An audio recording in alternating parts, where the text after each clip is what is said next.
Good morning everybody, welcome back to my channel. Today is a different type of video. I wanted to sit down and share with you the top 5 pieces of advice I have to get a better night's sleep. If you didn't know, sleep is actually the best form of recovery, the most valuable form of recovery, better than ice baths and massages and saunas and cryotherapy and stretching and all the rest. Sleep is the most valuable and you want to make sure you're doing it right. So I'm going to share with you the top 5 pieces of advice, and if you would like more, if you enjoy this video, if you learn something, let me know down below and we can potentially do a part 2 where I get into some more stuff, some different stuff, into more depth.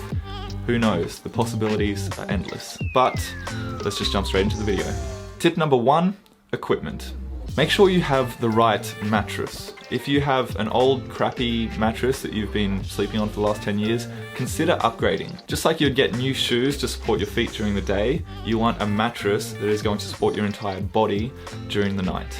And I understand that buying a new mattress can be really annoying, especially when you go to the store and then you take it home somehow because you've strapped it onto the top of your car, and then you get home, you try it and it feels different and it's just a headache. Consider looking into those companies that do the satisfaction guarantees, so like the 180-day trials, things like that, or a mattress that you can actually change the firmness of depending on how you like it. This is one of those mattresses. It was sent to me about 2 months ago by Ecosa. I've actually loved the mattress. I've changed the firmness of it to make it a little bit softer, but it rocked up in a box. I took it upstairs, I sliced it open, it expanded, and then you can zip it open and change the layers if you want to make it a little bit softer or a little bit firmer. Tip number 2, avoid your phone. I know it can be scary not being connected to everyone until the second you go to sleep, but I promise you, if you can put this thing down, it will help you sleep better. The screen that you're looking at right before you're going to sleep actually stops your body from creating melatonin, which is the hormone that tells your body you're tired. So ultimately, having this screen on right before you go to sleep will stop you from sleeping. If you're going to get bored, consider reading a book, or if you want to go one step further, consider doing some guided meditation or some mindfulness work.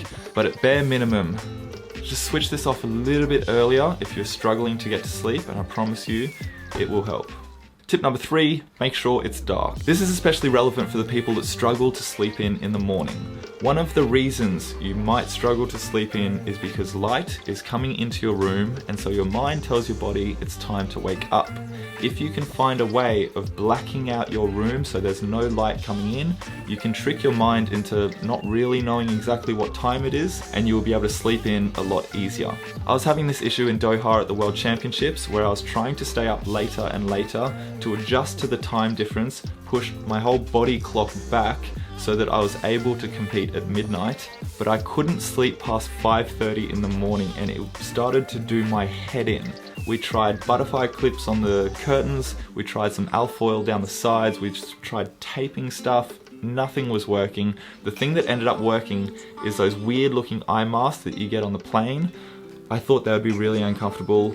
I ended up dealing with it and sleeping in really well, and that made life a lot better. Number 4 is the time you go to sleep. You want to make sure you're going to sleep and waking up roughly around the same time each day. That way your body can actually get into a rhythm just like it likes to be in rhythms for everything.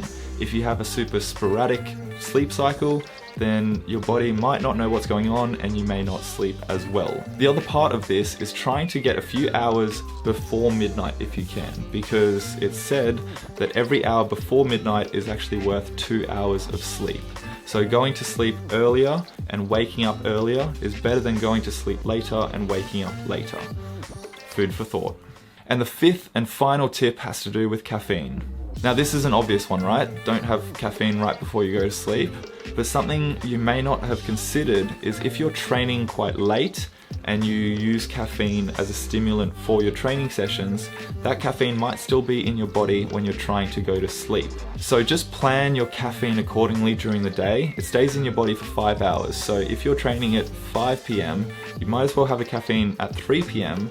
Caffeine's out of your system by 8 p.m. You should be finished training by then, and that's when you can start to wind down your day, have some dinner, get ready for sleep, and you should be good. So that's it today. That's the 5 pieces of advice. I hope you learned something. If this was valuable to you, please let me know down below. If you would like to see a second part of this sleep, let me know as well. But I'm definitely keen to do these like top 5 tips for all different types of topics, and I think the next one I'm going to do is something to do with cooking. So that's it for today. Hope you guys had a wonderful day, and I'll see you next time. Ciao!